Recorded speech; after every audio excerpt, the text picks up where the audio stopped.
Hello, ladies and gentlemen. This is Attorney Shah Peerally, and we're going to discuss a little bit more in more details about the master's cap today.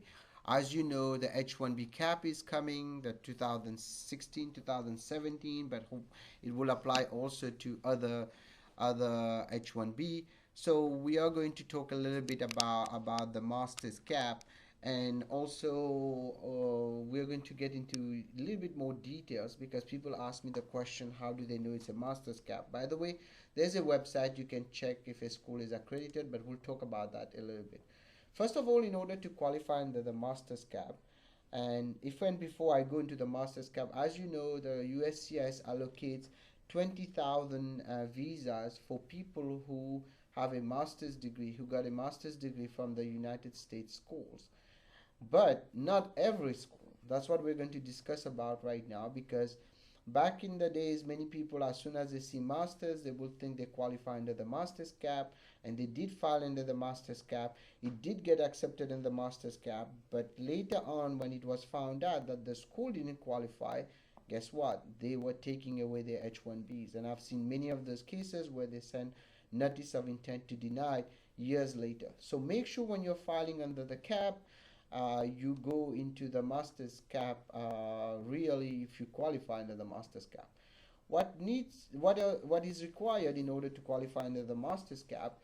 First of all, the master's degree has to have been obtained from a school which is authorized within a state to provide a program of education beyond secondary education. Okay, so basically it has to be a school that is allowed to give master's degrees.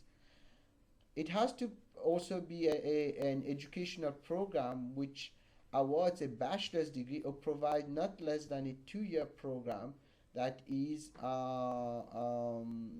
acceptable for full credit towards such a degree. So basically, we are talking here about it has to provide bachelor's but also the master's, and it has to be above the bachelor's, so basically postgraduate kind of.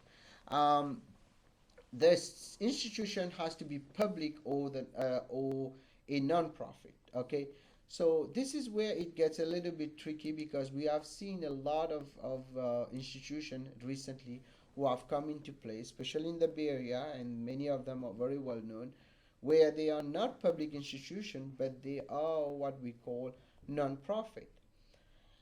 And they have to be authorized in the state. That means that the state has to allow them to basically give those degrees, number one. Number two, they have to be a public or a non-profit institution. And also, number three, it has to be accredited.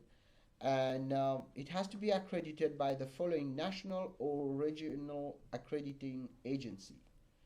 So one of them, number one, is Accrediting Council for Continuing Education and Training, Accrediting Council for Independent Colleges and School, Council on Occupational Education, Distance Education and Training Council, Accrediting Commission, Middle States Commission on Higher Education, Middle States Commission on Secondary School, New York State Board of Regents and the Commissioner of Education, North Central Association of Colleges and Schools, the Higher Learning Commission, Northwest Commission on Colleges and Universities, Southern Association of Colleges and Schools Commission on Colleges, Transnational Association of Christian Colleges and Schools Accreditation Commission, Western Association of Schools and Colleges Accrediting Commission for Community and Junior College, Western Association of Schools and Colleges Accrediting Commission. It's very important you check if the schools fall into those accreditation, because without that, you will not be in a master's cap. And also, we have put a link here. Hopefully the link will work. It was not working this morning when I tried it, but hopefully it will work. And if you are able to check if your school is under those, it meets the three requirements.